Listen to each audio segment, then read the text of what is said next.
was scared. She really wouldn't know. She had no heart at all. No heart at all. She was the mean. Greetings from Castle Goring, from Nikki, Aurora, and from me. Well, just when one hopes that the bad behaviour would come to an end and that one could actually start to concentrate on good behaviour, what happens? One's horizons are expanded, and not only is there one behaviour of the most dubious kind, yes, baby girl, from one quarter, but it starts to hit you from other quarters. And it seems as if Meghan Markle is becoming an example, something to be copied, or at least used as, well, a template. Well, I will plunge in with what Tanya Fabregas says. Dearest Lady C, different subject, but do you know anything about Brooklyn Beckham's marriage to Nicola Peltz? It's been reported that she is a little bit like Meghan Markle and that she has annihilated Brooklyn from the rest of his family. If true, then it's very sad that, again, someone from the outside has come in and destroyed a once tight-knit family unit. I'm going to make it clear, I've only ever met the Beckhams glancingly. I got no reading from them. I would imagine they got no reading from me. They are a matter of complete indifference to me. But of course, the world is small, and I know a certain amount of what people who know them say.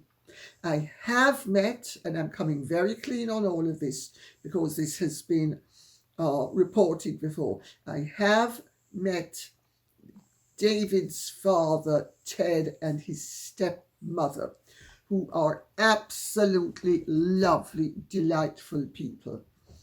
Now, David Beckham is from a fairly modest background. His father is one of nature's true gentlemen, and he comes from a very close-knit family, as does Victoria Beckham, who is, she'd like you to believe she's from a working class background. And in terms of social status, I think that's about right. But her father used to drive a Rolls Royce. So she certainly wasn't from the working class socio-economically. And, you know, she has always been posh. Remember Posh Spice? I mean, I actually loathe the word posh. Port out starboard home. Ugh, ghastly word. However, in the scenario that we are going to be addressing, all of this becomes relevant. I am told that, yes, Nicola Peltz is suspected of being Meghan Markle in another guise. But let me cover some of the facts first and get into what I've been told. Everything was arranged. Nicola and Brooklyn were over from LA. They were here. They were supposed to be going on a whole load of things. Oh, he was, because with his father. But they were supposed to be, there were no shows at an event in Miami. Then there was the boys' fishing trip with David, Romeo and Cruz, no show. And that tells you a lot, because that was never going to include Nicola. There was the big party at the Beckhams' country house in the Cotswolds, no show. There was the family trip to France, no show. Dinner at Core in Notting Hill, no show. But they were in London, and they had made it clear that they were in London and posted that they were in London. Now, you could say that these are celebrity problems, and certainly status plays a part in all of this, insofar as I have been informed and what I discern, because just because I've been informed of something doesn't mean that I agree with it unless I have discerned it. And yeah, celebrity problems are a feature. Status is, and you know, let's look at it from a very dispassionate perspective. The Peltzes are very rich. Mr. Peltz is from a very ordinary background and has made himself billions. Nicola's mother is his third wife. She's considerably younger than he is. She's a really good-looking woman and in great condition. She's just a little bit younger than I am, and she looks fantastic. They are evidently a very close-knit family, but this is marriage number 3. And Nicola is the younger daughter with several brothers and one much older sister. So she has been the queen of the castle, so to speak, spoilt rotten, evidently. She's a very good-looking girl, and she has, I am told, an extremely high opinion of herself. She would make Meghan look as if Meghan had no self-confidence. That's not a good sign. They were over here, and she, I gather, deliberately, now she knows what she's doing. She's been hungry for publicity for a long time. She had, and she's had 2 celebrated men in her life who were much younger than she was. I think when she was 22 and he was 17, she had a big romance for about 2 years with Anwar Hadid, Gigi and the other girl, what's her name? Bella Hadid's brother, full brother. And she got along very well with the whole Hadid family at first. She evidently is very enthusiastic, very obliging, very loving, and the Hadids saw her off, evidently. Mama Hadid who was supposed to be on great terms with her, evidently realized, and he was young and he was sufficiently amenable to suggestions, and the romance died a death. She then, and evidently she is an actress with great ambitions, but she's not really so far done very much career-wise. Evidently she starred in a lot of Z-list things. And I think she starred in one C-list thing. But evidently her ambition far exceeds her so far performance.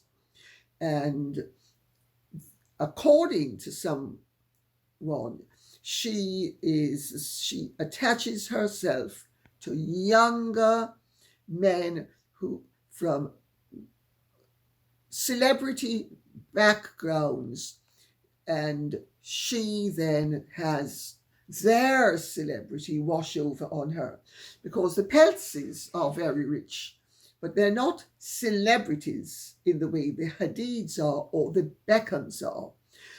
And when you're after fame and you have money, it's the two things are not interchangeable, although having a lot of money can help you to become more famous.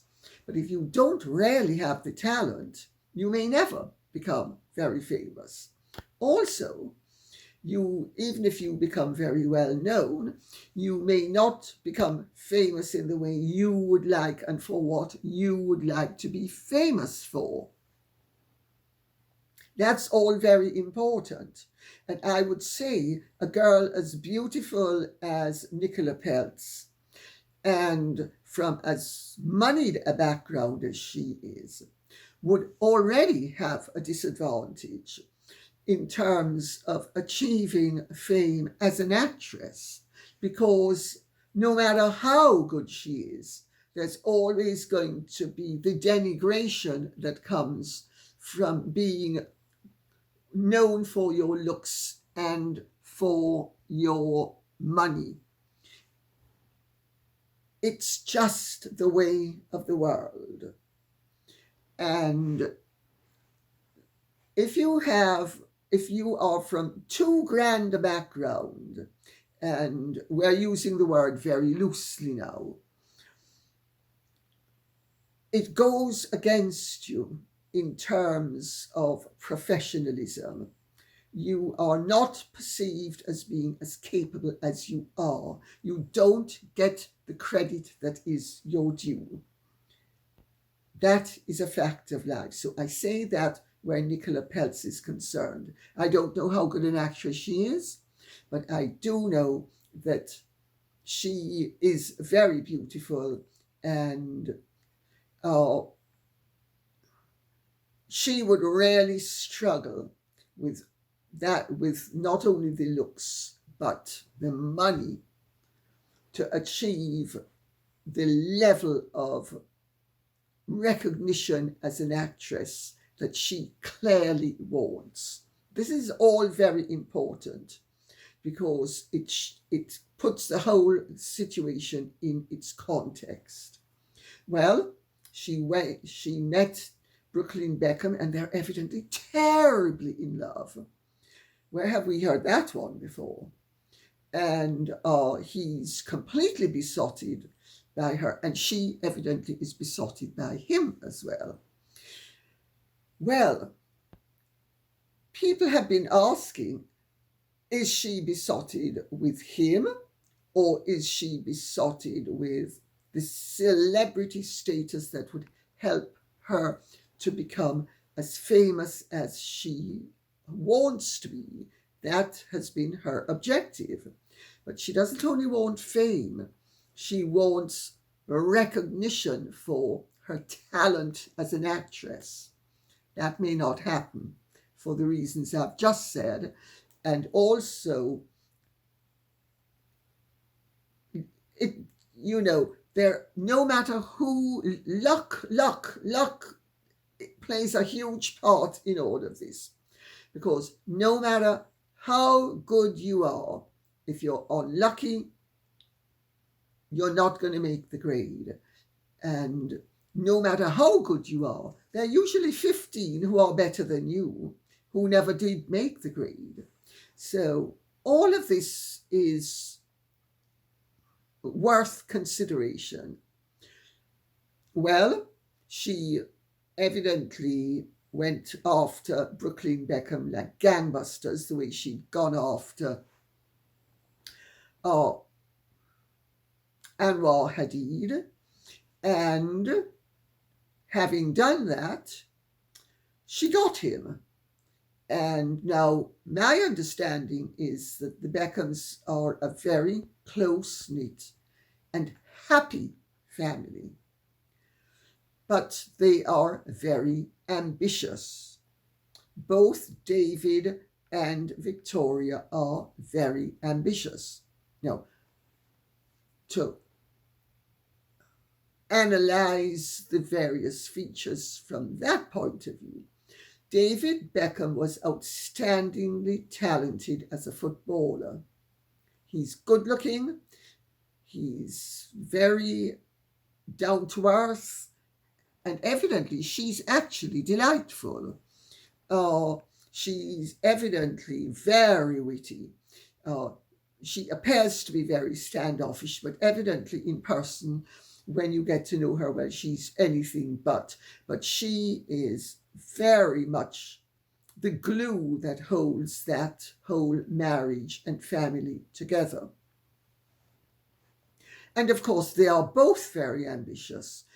His ambition has been matched by talent.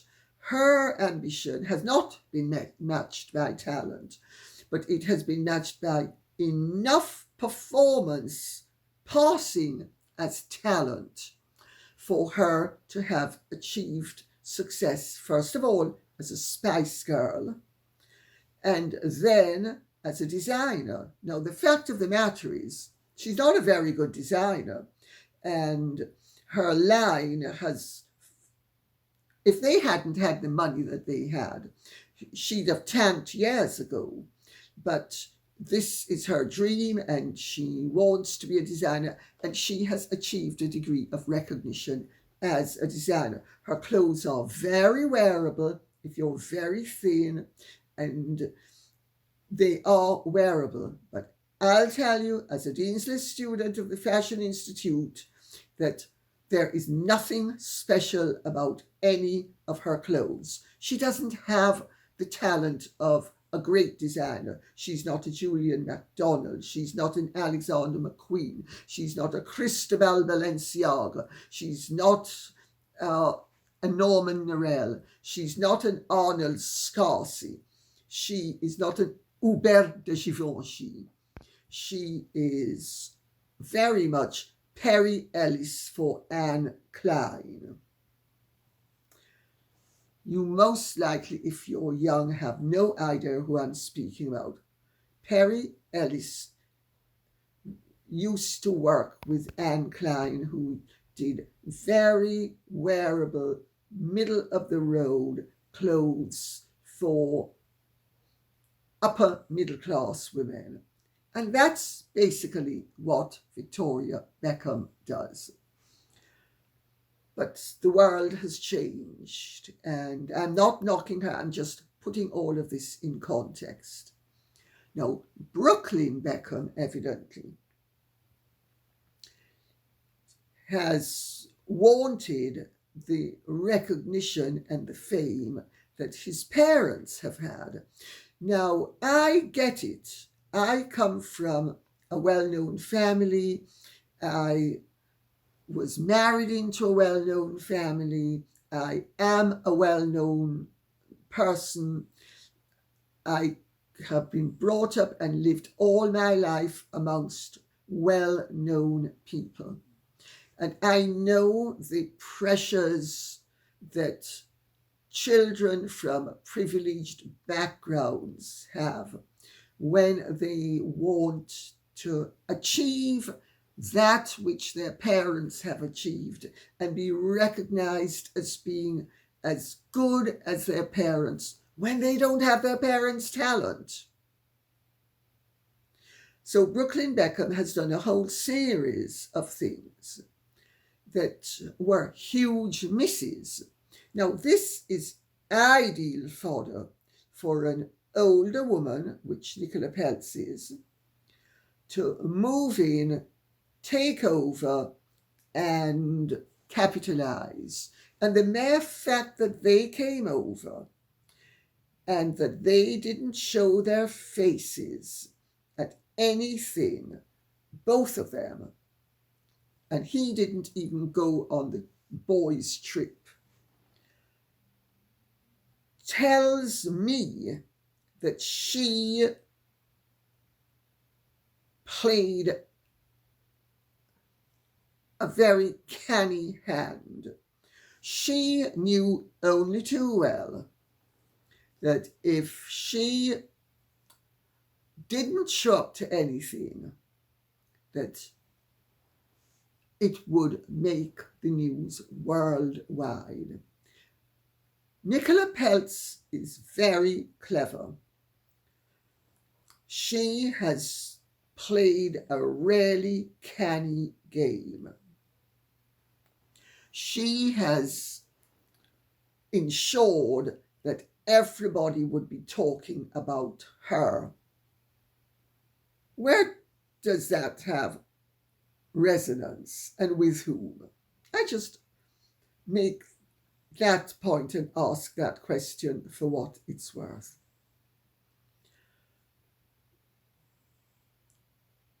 Evidently, according to certain quarters, let's put it that way, Nicola Peltz is the ultimate narcissist.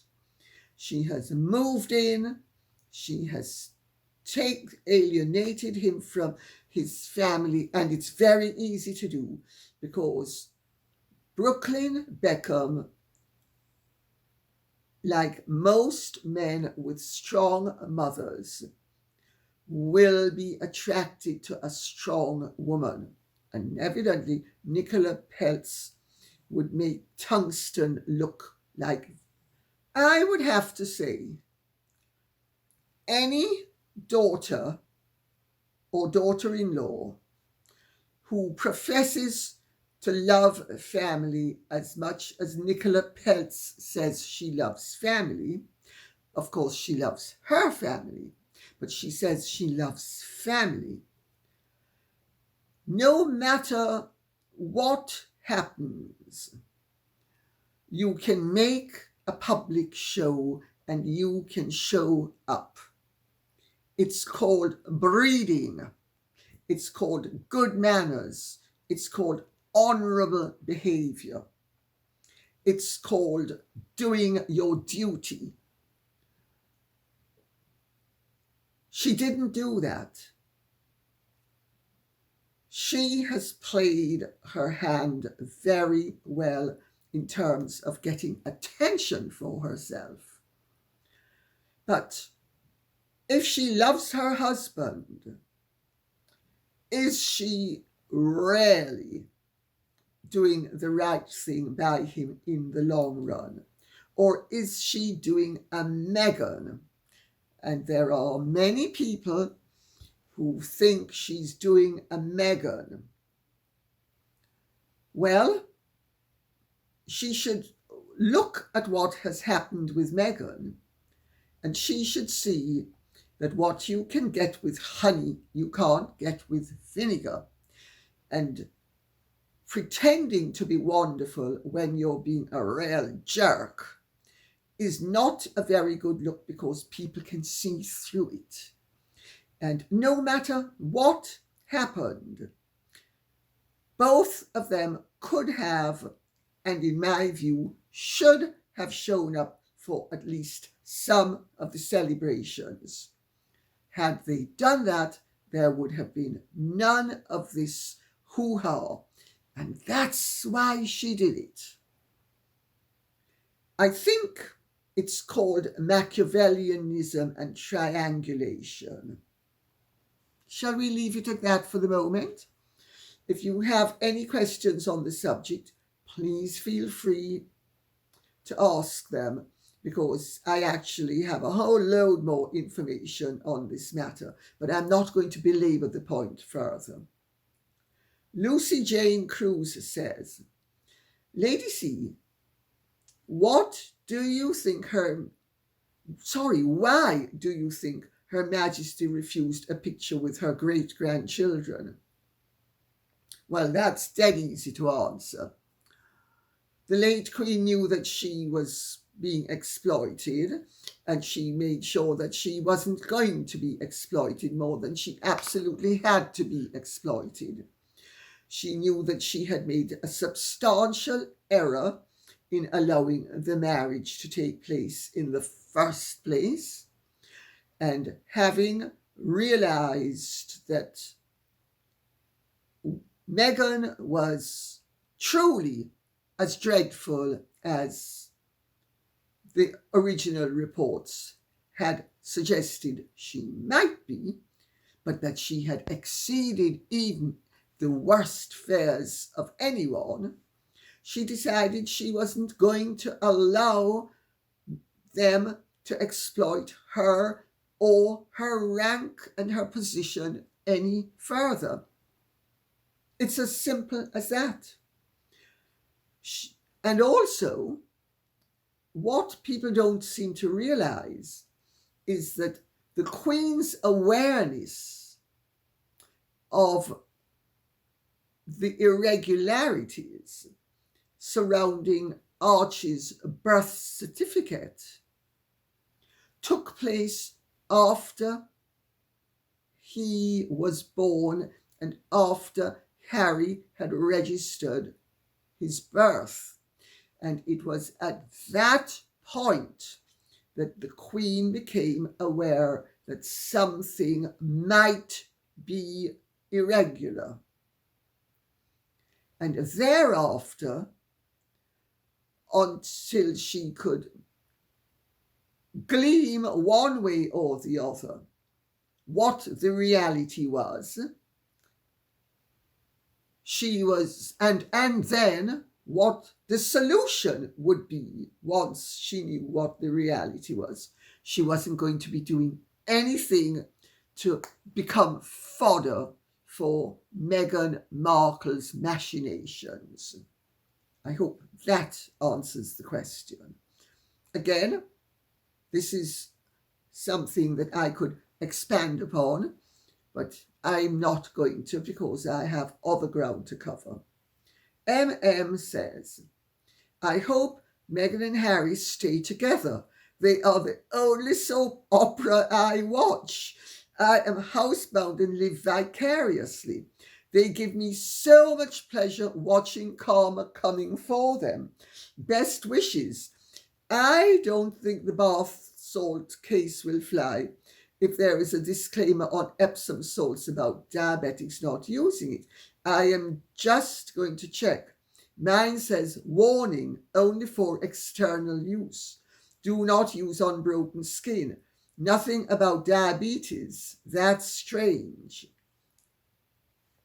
I'm delighted, MM, that you find Meghan and Harry so entertaining. They are a soap opera.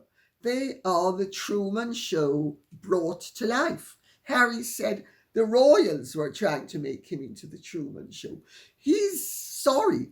He's projecting. He's made himself into the Truman Show along with Meghan. Well, evidently, it's not the Epsom salts that seem to be the problem. It seems to be that the real problem is the concentrated oils that were not diluted and that did not have, I think it's called a carrier oil, to negate some of the more dramatic effects and in combination with the Epsom salts. But, you know, each side can argue till the cows come home. Doubtless, Meghan's lawyers would say, well, did she follow it exactly? What proof do we have? Well, they don't need proof, but I think her name is Robin something, I've forgotten the surname. And she could simply say, I followed it. I followed the recipe. And that's evidence. People don't seem to understand. Evidence is what you advance as a narrative.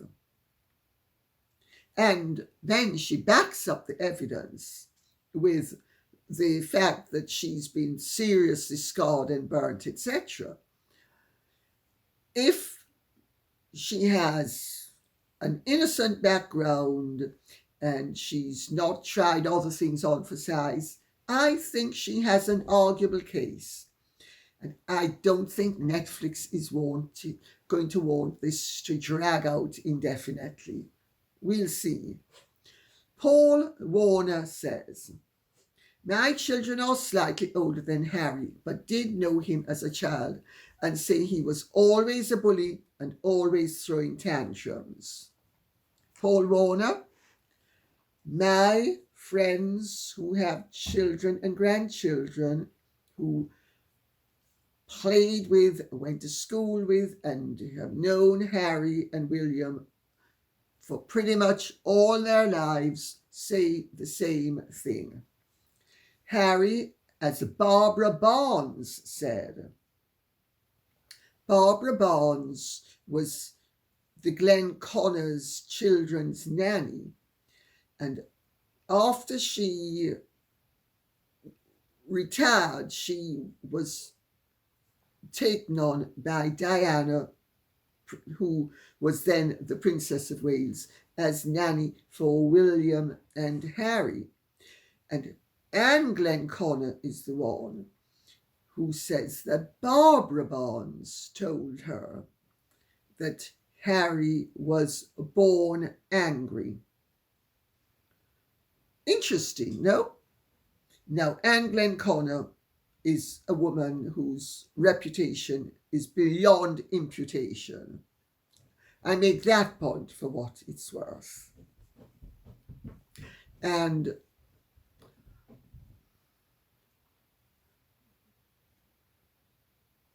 Harry has always been angry, as born angry. Some people are born angry, and Harry seems to be one of them. Of course, if he was born slightly damaged, that would account for it. But a lot of the Spencers are born nasty and angry. There's a reason why they are known as one of the two families in the British aristocracy that are really poisonous. They have a long track record. Anne Moore says, Lady C, you were right and Meghan was wrong when you said 2025 would be her year of reckoning, and she thought it would be great. Meghan's reputation goes from bad to worse. Megyn Kelly has been saying what you said here ages ago, that Meghan exerts coercive control over Harry. Then there's Colin Jost on SNL mocking Harry and Meghan. What say you? Well, I'm delighted to see that Megyn Kelly is agreeing with me. I've made the point as gently as I could that Meghan's demeanour and Harry's demeanour is indicative of coercive control, and Harry's admissions are indicative of coercive control. He says that, Meghan's threat is, I'll leave you if you don't do what I want. And when that threat is tendered enough to somebody who's been love-bombed,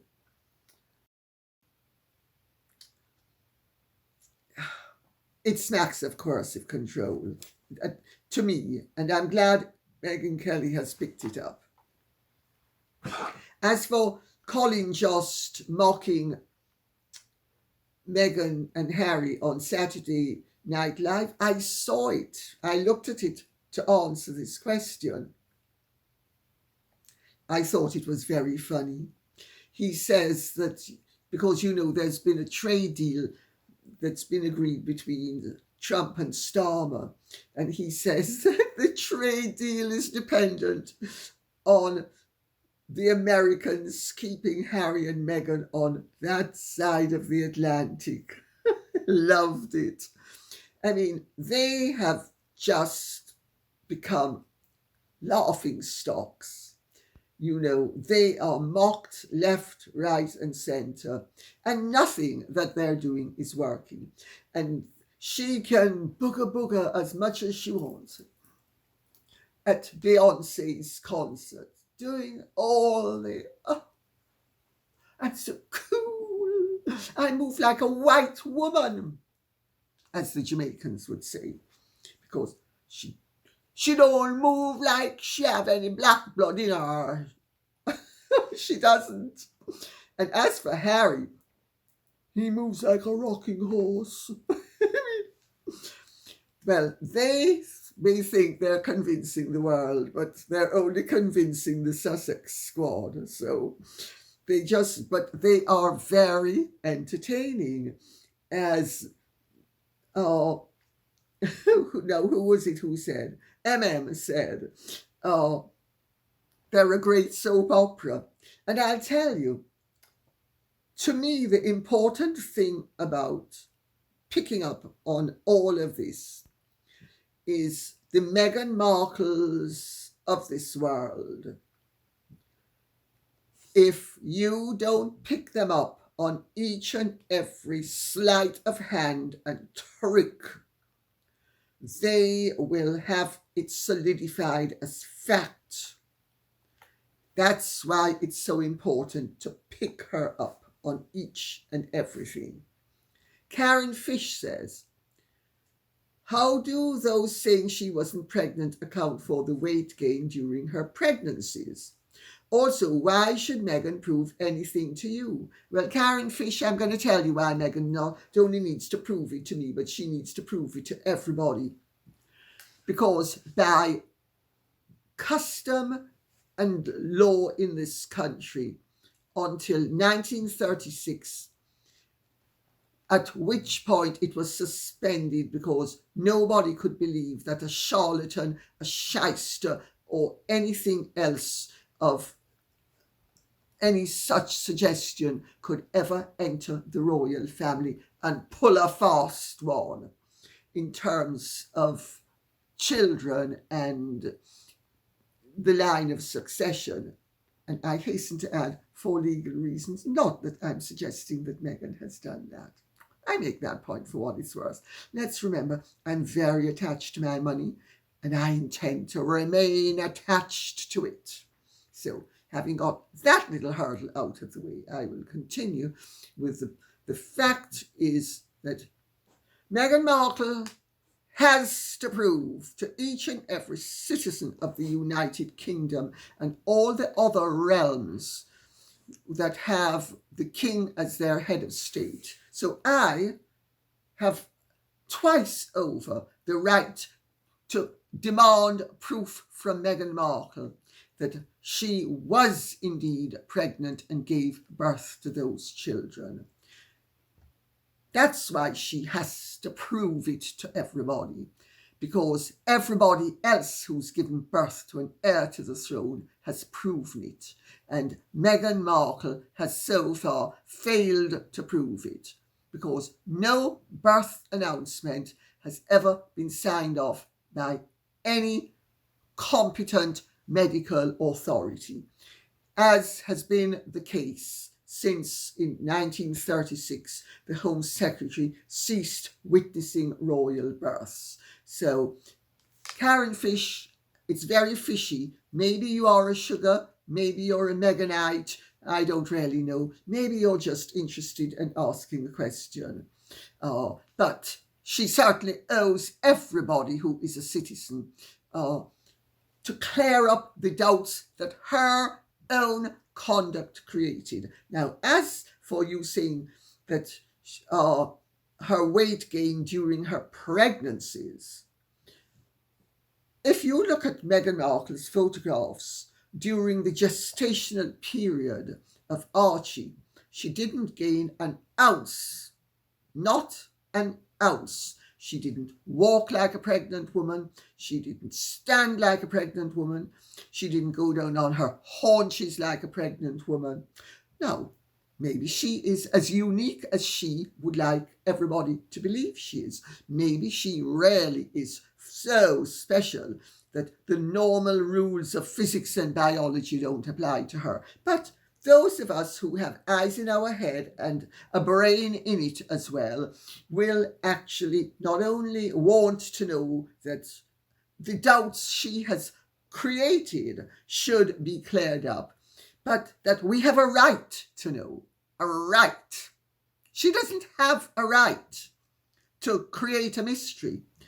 Aside from anything else, it is irresponsible, it is destructive, It is not in the national interest, nor is it in the interest of any of the other nations of which the British monarch is head of state, and therefore Harry's children and her purported children that she purportedly gave birth to are in the line of succession. Now,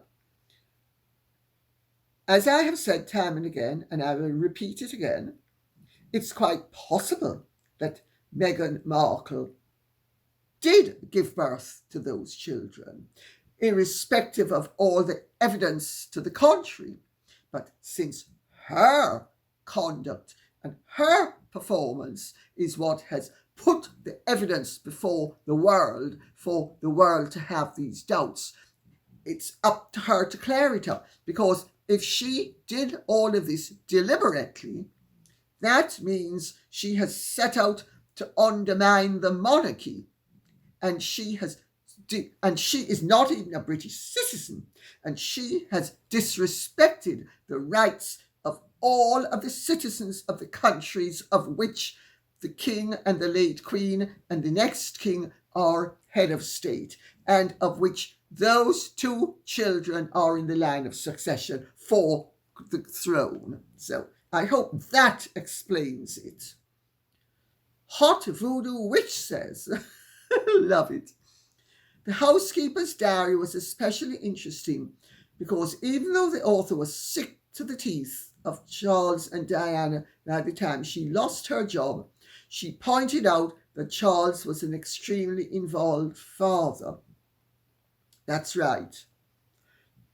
I have made the point over the decades that Diana is the one who mischievously planted stories to the effect and stating the fact that Charles was a negligent father and a cold father and a this father and a that father. You should read The Housekeeper's Diaries if you're interested, by Wendy Barry. It's a good book. Talk for UK says some of these names. Harry publishes a photo where Meghan publishes a photo where the son is bumping her on the leg as if he were a dog. I have never seen a child do that in my life. Yet she sees fit to still publish the photo. Ah, you're referring to the Instagram photo that came out on Mother's Day in the United States, Mother's Day. Here we have a different Mother's Day, where Meghan goes to great lengths to point out how much the children adore her by saying that she adores them as much as they adore her. Shades of, oh, that man just loves me so much, Jamie, Kern Lima. That man just loves me so much. And those children just, they climb Mama Mountain, she says. They climb Mama Mountain. They can't get in. They can't give her enough love and kisses. And they can't worship at her altar long enough or hard enough. And she needs to convey that message to us. Yes, and Harry is, sorry, not Harry, sorry, Archie is, he's got his body wrapped around her leg, rather like a dog around a pole. But in fairness to him, he's very awkwardly situated, as is Lily.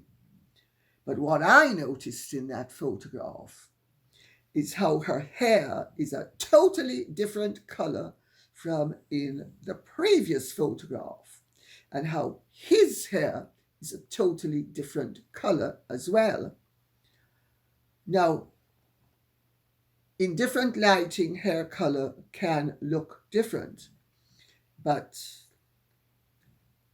Is Meghan playing what in Britain we call silly buggers games, or is she playing silly buggers games? I just make that point for what it's worth. And it's not a question, it's a rhetorical question, because I know what I think the answer is.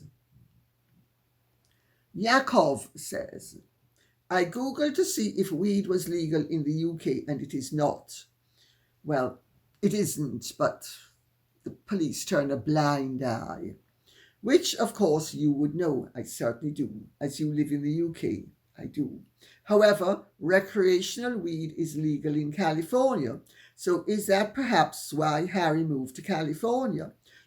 No, Harry, my dear, can smoke all the weed he wants in England and have as many illegal drugs as he wants, and nothing is going to happen to him. Nothing ever did, and nothing ever will, because Harry is, first of all, the police do not go after private citizens who are taking recreational drugs unless they have it in for you. So I would imagine Nigel Farage's son would be in big trouble. Nigel Farage would be in big trouble. Kemi Badenoch would be in big trouble. Any child she had would be in big trouble. Suella Braverman would be in big trouble. David Davis would be in big trouble.